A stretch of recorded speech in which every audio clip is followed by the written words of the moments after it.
Hello, hello, and welcome to our new exciting episode from the Wonder Tooth podcast. Today we have a beauty queen, Mrs. Haiti World, Ludwine. How are you today? I am fantastic. How are you doing, Dr. Saad? I am pretty good. We're very happy to have you today. And we met in Las Vegas, which was a lot of extravaganza. In the Mrs. World competition, it was out of this world, guys. It was my first time to attend. I was like, oh my God, this is insane. And all of you ladies are very well accomplished.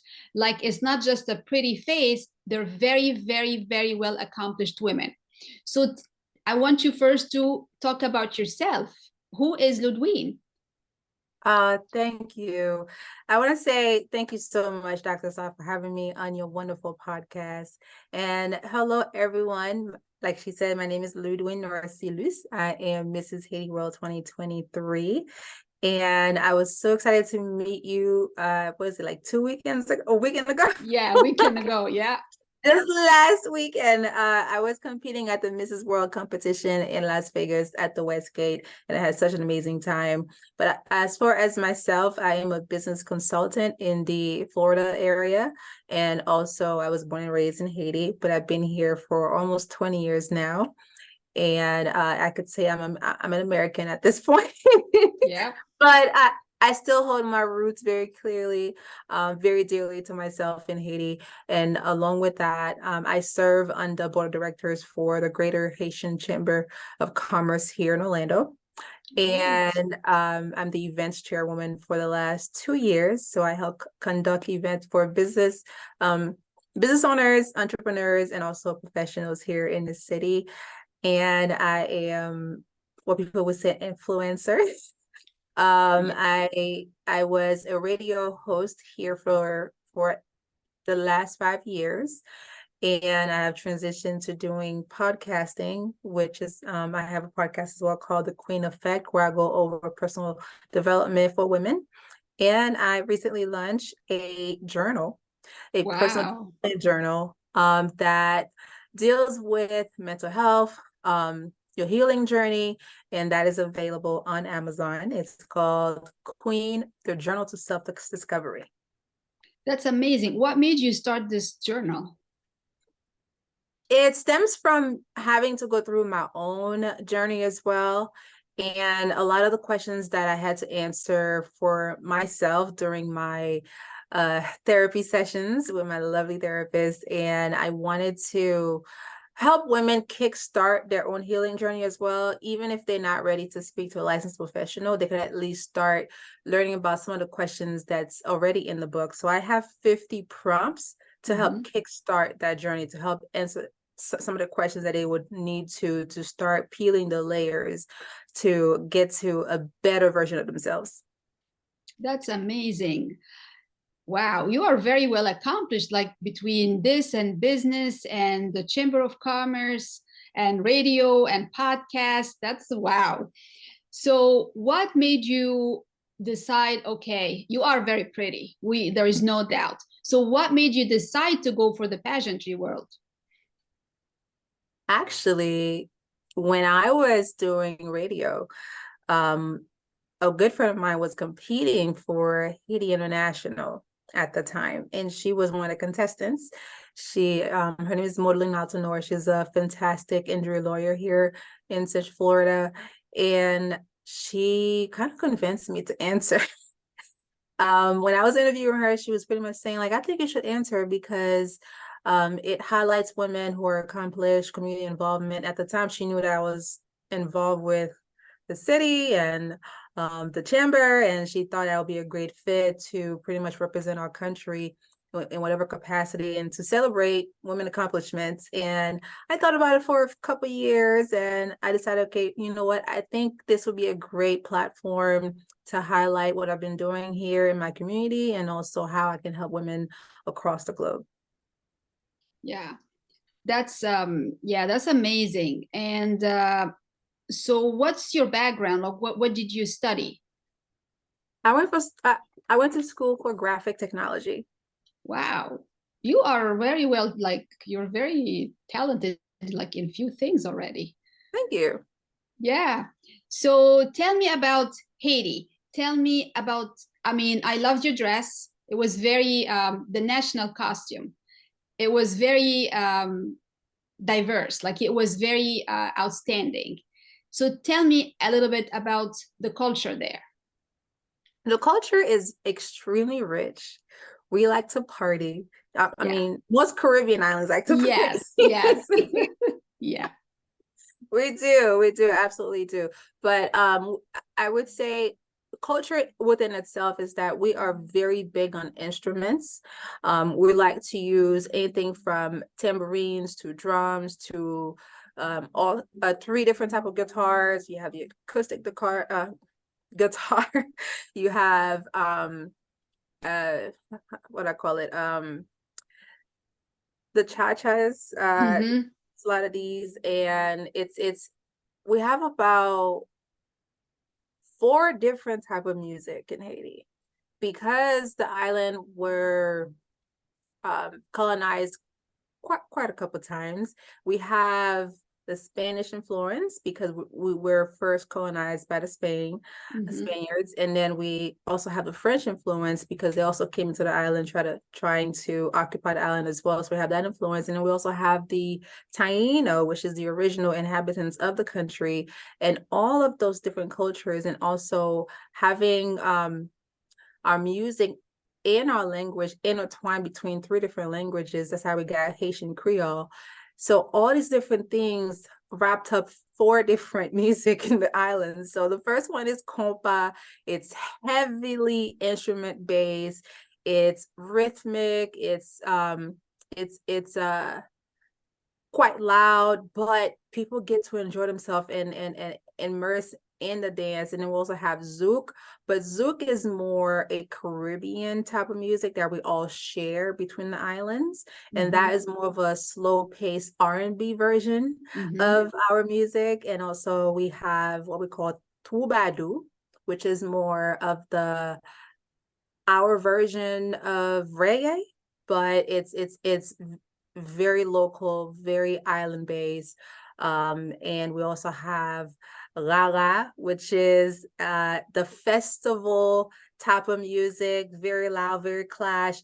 It kind of resembles calypso in the other islands, like Jamaica. So we have all kinds of music in Ireland. So I Wow. am talking about Haiti, and it's fantastic to see how different parts of the island plays different type of music as well. And do you have a lot of different dances too? Yes, yes. Every style of music that I just explained have their own footwork. And does it is it different from like northern part of the island to the southern part? Yes, for sure. And the dialect as well. Oh, really? That's wow. I should come and visit like one day. One day I'm gonna go do the little Definitely. trip. Yeah, yeah. You So know, let's, yeah, we do have a spring break trip coming up. Maybe you might want to yeah. I know, I know. And today I was talking to my office manager. She goes, maybe we should go to the Caribbean. I said, I don't know. And she goes, yeah, maybe. Well, maybe that's a sign. That's a sign. So I want to go back and talk about the journal and the mental health. What made you try to become an advocate for mental health for women? That is a great question. Uh, where do I start? So in pageant week, I shared my story Mm-hmm. online, and I would reiterate here, this is why I felt so strongly to start helping other women with mental health, because I also myself battled mental health over the years. I didn't realize what it was until I had to get recommended by the state to do so, because when I was about 2 years old, I grew a cyst, a liver cyst to be exact. And I remember my mom telling me this story because I didn't remember fully until she showed me pictures when I was about 16. That's when she finally showed me the pictures. So I have no Wow. recollection of this in particular, but she told me like if the cyst were to pop, I would have died. So she had to be careful in how I slept. If I slept in a different way, if I slept on my stomach, it would have popped. It made my stomach way bigger than it should, and I had to get operated. You know, back then in the 90s in Haiti, technology Yeah. wasn't as great. So I Yeah. was unfortunately left with a scar all across my stomach. And sadly, I do end up with keloids. So that is what my skin does. But you're And still alive. Who cares yeah, about kilo? You're still alive. Yeah. you're right. You're right. Yeah. You're right. Yeah. Yeah. So because I have keloids, so the scar is visible, extremely visible all across my stomach, which I grew with the scar. It didn't fade over time. So it over the years until I became a teenager, I did not want to be seen naked. I was so self-conscious of my scar. I even had this fear of getting overweight because I was afraid that it would split my stomach in half because of Oh how my God. hard the scar is all across my stomach.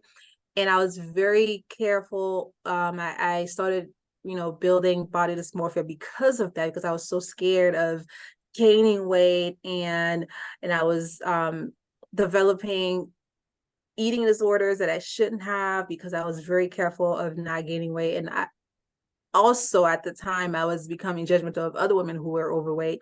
And then that also started to affect me in relationships. And after a while, I ended up gaining so much weight. I became 250 pounds and I didn't realize how did it get there. And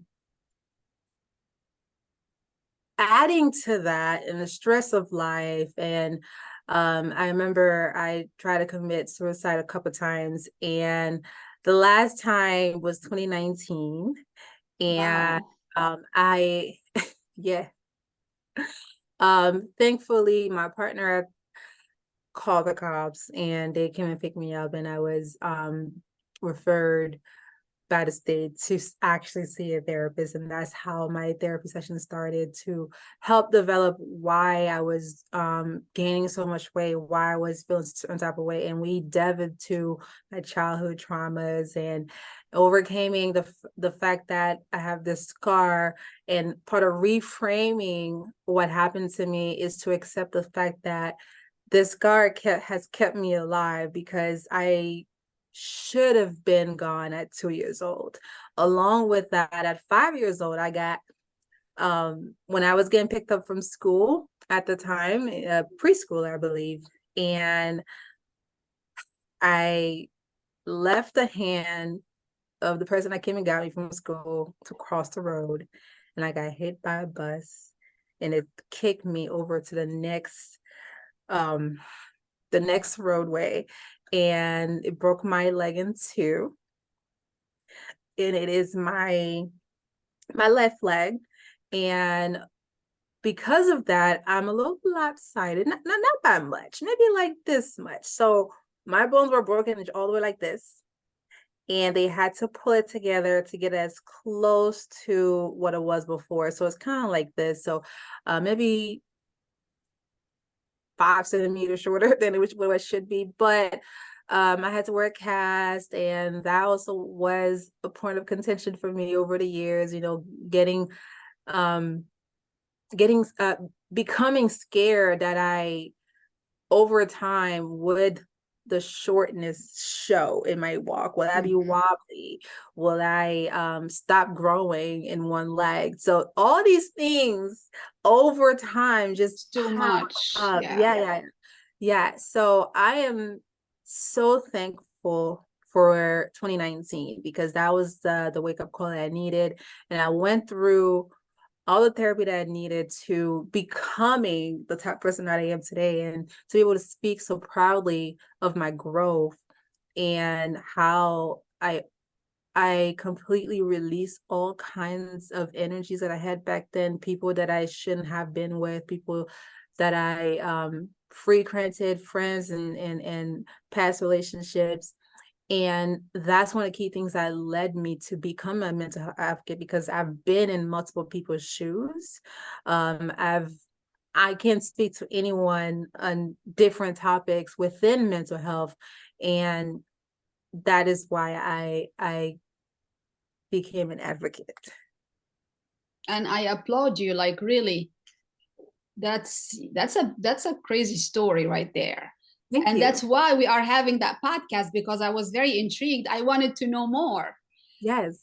And I'm very proud of you that you, from your experiences, you're trying to help other women or other people, not just women, men and women, really, at this point. So what would you try to say to anybody who is going through some mental health issues right now? I would say the very first thing that you could do is to write down how you feeling. Because if you start to write down how you feeling, at one point you will be more comfortable to speak to someone else about how you feeling. Because if you try to explain how you feel to some people, it may be too jumbled up and they may not understand you. Mm-hmm. However, when you start the writing process, it becomes a healing process at the same time, where you can express yourself however you want to feel. Even if it's 2 lines for that day, just write the 2 lines and come back the next day to deepen that thought process. So like, okay, why do I feel this way? What led me to this type of feeling or emotion? And then if you still feel the need to speak to someone, I recommend just seeking a licensed professional before you talk to a friend, because half of the time people that are your friends or your family member, they can only respond based on how they know you, so they're very biased. And usually the amount of time you spend with that particular friend, they might view you one way, but they don't know this other side of you. They don't know your day-to-day by yourself. They only know your interaction, and based on their interaction will be their response. So if you're someone who only hang out with one type of friend and you guys go to brunch, they know you guys happy-go-lucky at the brunch and having a good time. However, if you come to tell them, hey, I'm dealing with this type of depression, they will be confused, like, how? Usually you're so lucky. I'm like, oh, you will get over it. It's okay. Let's go Mm-hmm. out. Let's have a good time. And it may not be that kind of response that you need. So usually your friends may not be the best person to go to, because every person that's in your life have a particular relationship that you build with them. I mean, and it may not stem from someone that knows you internally or knows you for a long term. Even best friends may not even be the best one to talk to. Yes, they'll give you certain advice, but a professional advice that can actually pinpoint where your issues start helps significantly, because they're the expert. Your friends are not the expert, your family not the expert. However, if you want to tell them that you need help finding a therapist, they might be a better fit for that. Or have them refer you to certain podcasts to listen to, or certain YouTube channels that deals with that. They can do smaller acts of kindness that way for you versus spilling your guts sometimes to them. Mm-hmm. Mm-hmm. And so do you talk to like teens or somebody who is going through some mental issues right now? As of right now, I have volunteered a couple times locally with the Boys and Girls Club, and I'm looking to expand that this year. Last year, what I've done is work with this nonprofit called No Limit Counseling and Education. They are Black owned.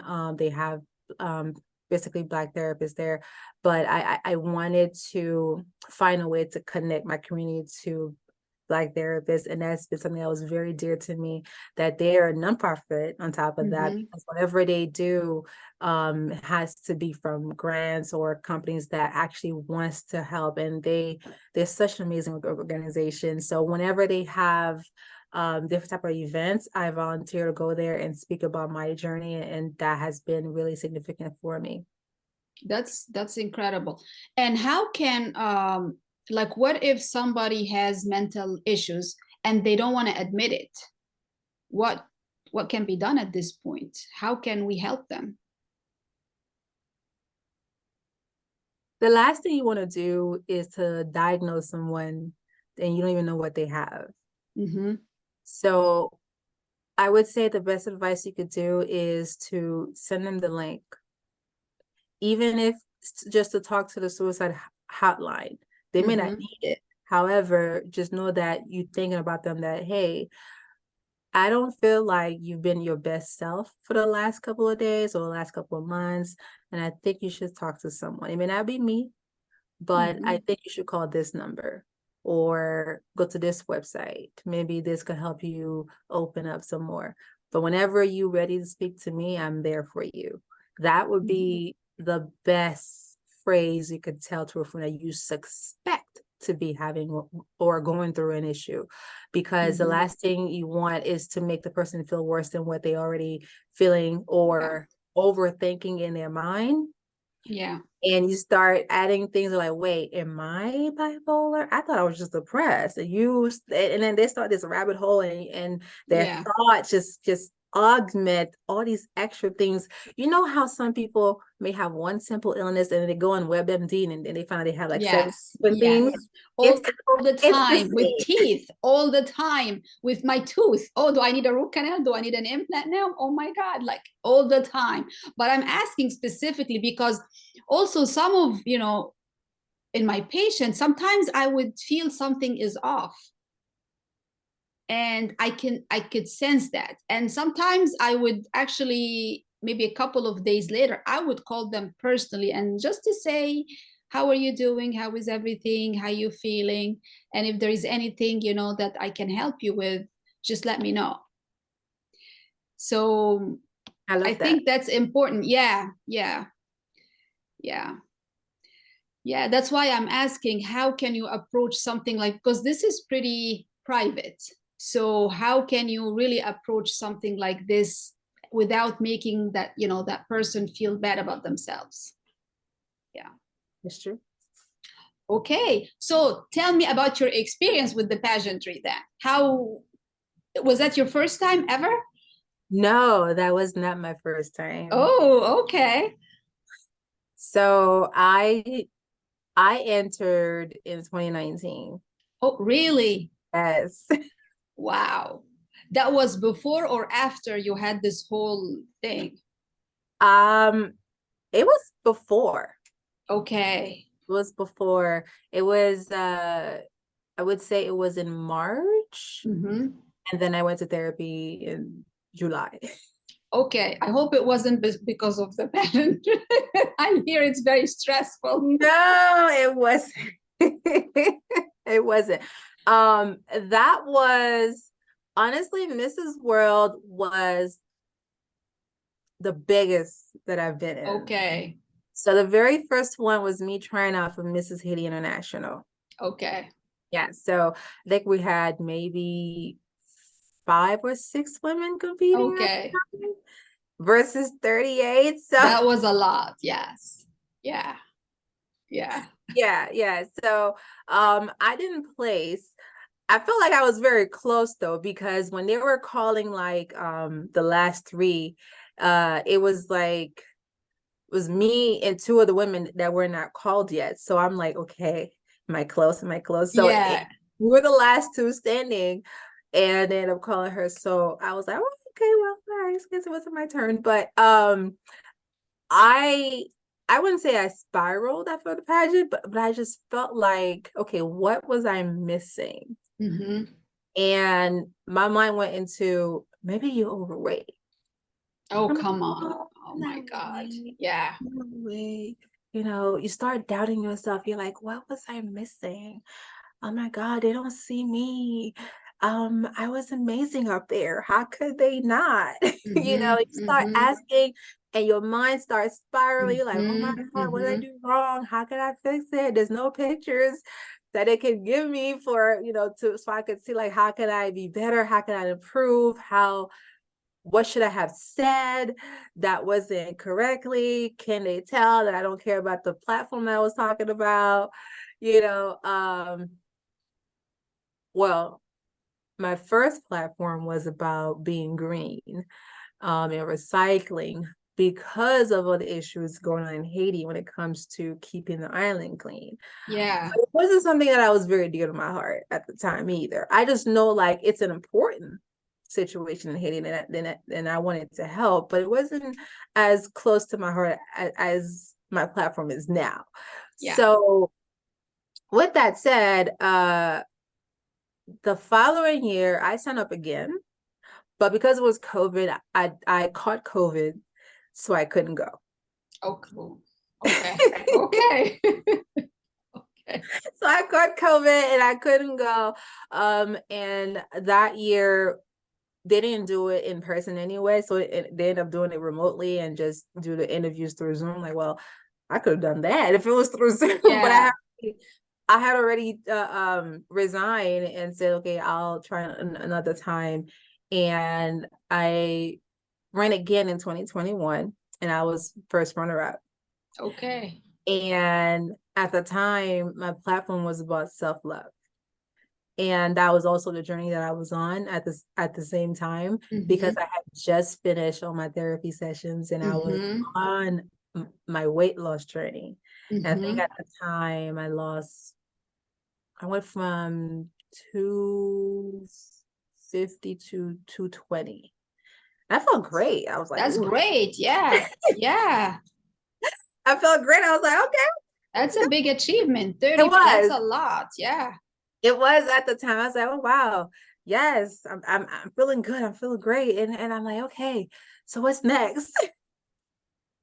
And after the show, one of the judges came up to me and she was like, you guys were neck and neck. And they were just like, they had a hard time choosing. And I'm like, well, that's great. You still chose though. But she told me, she said, I like your platform, but her platform was stronger. At the time, hers, the winner was HIV prevention. Okay. And with self-love and HIV, they were like, it's a more secure platform for the pageant system within itself to have someone representing, be more active and out there. And of course, she was also a nurse, so that also help out with that. So I was like, okay. They were like, how about you look for something more deeper or more meaningful to you? She's like, maybe try mental health, because I felt like when you were speaking on stage, it it felt more you talking about mental health versus just self-love. I said, okay, I'll take notes with that. And I just remembered that conversation with the judge, and she was like, I think you will do great. And if you choose to compete in any other pageant system, I just need you to refine your platform, or refine your journey, refine your why. Why are you doing this? Because I could see you go far. And I said, oh, thank you. I received that. And I look forward to see how I can become a better woman. And that's how later on I found out about Mrs. World. Wow. Wow. You know, the thing that I really admire here about you, that look where you started and what you've been through and where you're at right now. And you didn't give up. You certainly didn't give up. Thank you. Yeah. I think this is a great episode for anyone. Like, I didn't even know what we're gonna really talk about today, about fashion, about, you know, nice dresses, looking cute, but look where we are at now, and it is very important. Yeah, I was like, oh my God, look where we are. We're talking about mental health and how you can prevent it, and if something is going on, how you can take care of yourself. And this is a very important issue. Yeah. It is. It is. I can also talk about fashion. So you tell me. I mean, fashion can wait a little bit now, because we're talking about, this is very serious now, especially, I mean, between girls right now, you know, there is a lot of bullying. I hear, I have boys, but a lot of bullying going on in schools, and oh, look at you blah blah blah. But let's put now some little tips for anyone who is struggling in general. Like, I don't feel good about myself. something is off with me, little tips, like give me like 5 tips that we can, write them down to the viewers, to the listeners, and how they can make themselves a little bit better. All right. So 5 tips. I would say number 5 is to enjoy your current stage.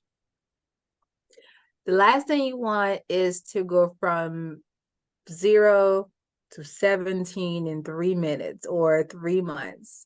Enjoy the steps, enjoy the process, if you're dealing with your weight issues, accept the weight. Mm-hmm. Accept your current position. There's nothing you can do about it now. It is what it is. You have come to this particular situation, and you have to accept that you took a part into that time, into that situation. You know what? It is what it is. I've led myself to this place. I have to accept my hand in it and to move forward. You can't dwell on how much involvement you put into it. Just say, you know what? It is what it is. I've accepted my faults, and this is where I am. This is the starting point. And I can't hate myself more than what I've done over the years. So the moment you wake up, you realize there's a problem. Just accept the problem now. Don't say, well, why I didn't fix it before. Don't dwell on that. So that's the first thing I'll say is to accept where you are at the time. Number 4, find someone or somewhere you can go to have peace. If hanging out at an ice cream shop make you happy, do that once a week. If talking to a friend for 3 hours on the phone makes you happy for now, do that. Find little moments of peace that can bring you joy. If you need to find a new hobby that will bring you joy, do that. That way, you give yourself moments in time that you are happy. The more happy moments you can create, the better it will be for your mental health. Because those are the moments that you can call me time, or moments of solace that you know that, you know what, at this very moment, I'm happy. Or you can replay those times in your mind. You know what, that day I was really happy, and I'm thankful for that. Or that person that I was hanging out with really made my day. Just small things of that the more you do one, the more likely you will continue to do the same thing. So for me, one of the things I had to do back then was creating time for others, or for things that would make me happy in my schedule, even if it was for 1 hour, that I know this is for me. This is to make me happy. Nobody else matters. That will make significant difference into your life. So, and also number 3, I would say, is find time for personal development. This can mean reading a book. This can mean learning how to make ceramic bowls, work with your hands, or sign up for dancing class, sign up for painting with a twist. Things that you need to learn a new skill, things that will take your mind away without dwelling what's going on up here. The less time you spend up here, the more the happier you will become. Because the one thing I've learned with the pandemic is that we stood still so much that people were just thinking over time. And that led to a whole realm of issues during the pandemic when it comes to mental health, because people had time to be with themselves and be with their thoughts. And if you lived alone, you would definitely have time to be with your thoughts. And and one thing that I was really happy about is that I could go to the gym. The gym was the best thing for me because it kept me outside of my house, even for an hour or 2 hours. How long I spent in there was what I wanted to spend in there, because it kept me moving. It kept me away from sitting there and being with my thoughts after work. And that's the last thing you want to do, is create more time within your thoughts. Excuse me. But yeah, so I would say find some time to create for yourself, personal development. I would say the gym, because I've learned that the more active you are, the more endorphins you release. So it tends to True. make you happier. Yeah. That's one thing that was dear to me in 2022, because I lost a dear friend of mine to a car crash, and me going through grief. Oh my God. The gym was my solace for that. And I just know it hit me really hard, because I was supposed to go with her on the Oh trip my she went God. to. And she drove by herself and left me and didn't tell me to the next day. And even with the next day, she died that morning at 4 a.m. Wow. I'm so So sorry. Yeah.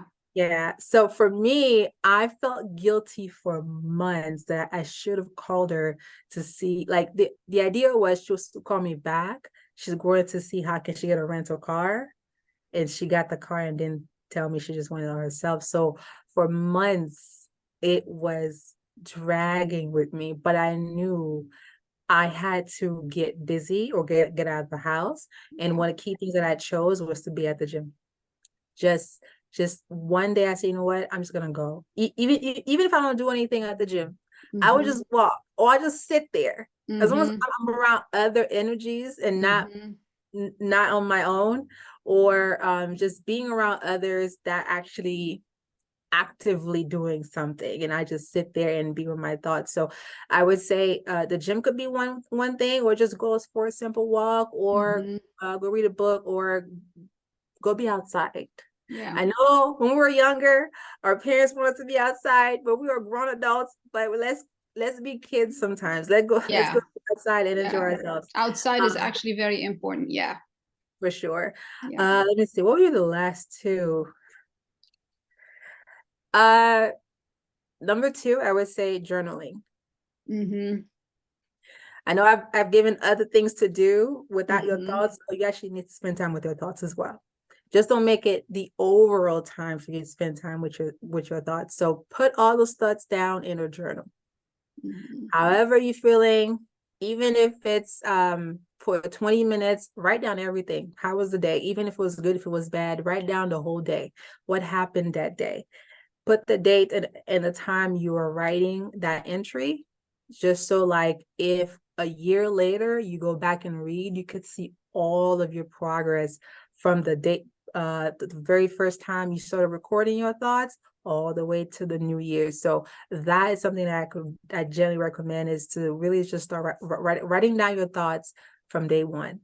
Just go to Walmart, get your journal, and start writing down. And the very first thing, get a licensed therapist. Mm-hmm. That would be my number one thing, because as much as you could do small things on your own, the final touch is to speak with a licensed professional who is knowledgeable in whatever you're going through. Mm-hmm. It could be anything from postpartum. If you're a mom, you just had a child and you need to get over that. There are doctors who specialize in just that. So do the research, find someone that actually deal with whatever you're going through. There are some people who specifically deal with childhood traumas. There's some people who only deal with scars, how to overcome scars, physical scars, not just Yeah. mental scars. So there's someone for everybody. Just I didn't know that. There are different types of therapy. I didn't know that. yeah, so like in most websites that I have visited before, I wanted to find someone that specifically worked for whatever trauma that I was dealing with. And I think one of the good websites that I landed on was No Limit, because they have different therapists for different things. Mm-hmm. Even though like they're licensed for everything, but at least like they know what they would want to target or specify based on the client. Mm-hmm. And for me, I want to be I wouldn't want to be matched with someone who could be, just Christian based, because I'm not a Christian, or, based on some type of religion. They have all kinds of different therapists out there. So at least do the research and find someone that really matches. Even if you have to do 2-3 different consultation, do that to find someone that you connect with, that would make the process easier, because the last thing you want is to be with a therapist that you can't connect with, or you guys have different ideals. They could be Hindu and you Christian. It's a whole thing. True. Yeah, true. Wow, it's a very deep podcast today. Yeah, it's a very deep podcast. And you are based in Orlando. Yes. So I'll come to visit you. Okay. Yes. I can come to Florida. I love Florida. Yeah. Florida. There's so much things to do. Yeah. Wow, that was really awesome today. And I know you have your own podcast too, and you have the journals. So we need to put all of that. This is going to be all in the show notes, guys. So if you want to connect with Ludween, or hear her story, or get her book, which is amazing, or join her podcast, I'm going to put everything in the show notes. Yes. And you have a beautiful smile. Let me tell you. Thank that. You. A gorgeous, beautiful smile. Yeah. Thank you. I do want to whiten it some more. I think you had one episode about different ways to whiten. Yes. So I'm definitely going to go back and listen to that one. Come back here. Come here to us in New Jersey. We'll take care of the smile for you. That's not a problem. And actually, let me tell you, because remember you said let's go outside. So if you look a little bit into like the social media, whatever we put for our office. So our office actually, it's built inside a park. There is a park outside the office. I love that. And I mean, it's our park. Like we bought the place, and the building is right in the middle, and the outside. So all the patients are overlooking a huge koi fish pond with waterfalls. And sometimes when they're waiting for the treatment, they just summertime, springtime, they go feed the fish or sit a little bit around and look at the fish. Yeah. It's God. And we have a lot of huge, big, mature trees surrounding, like a lot of, like pretty much all of them are evergreen. So today, for example, we were working, and then we saw like a couple of blue jay. They're just fighting outside, and it was so cute because also we have huge windows. Like the whole wall is pretty much like a window overlooking the outside. So it's like as if you are sitting outside. It's incredible. You have to come and visit. Yeah. That sounds so nice. Yeah. I love very unique. Fish. Yeah, me too. Me too. They bring so much peace. They're so beautiful. Yeah. Oh, that's so nice. Yeah, and they are hibernating now because it's cold here. Obviously, we're like in the 30s, so they are like standing up, like they're not moving. They're just standing up. They're so cute. They don't eat. I don't feed them. They hibernate. Do you have sessions outside? Well, you know what? Sessions for teeth for patients? No. You're right. Yeah. Sorry. No. Go ahead. My mind went into like an office actually. Therapists would have sessions. You know what? That's on my mind when I'm sorry. But you know what? Here, let me tell you this. Let me tell you. The whole concept, and this is really now is true. The whole concept. It's actually I think I created a concept. It's like nature infused dentistry. So a lot of the patients, and we just kind of built this office. I was in another office before, and we kind of relocated. So the previous office, we were like small, you're looking at the parking lot, you see cars around. It was just cramped up. And then I decided I want something to kind of alleviate the anxiety. Because the patients, they come, they're already scared.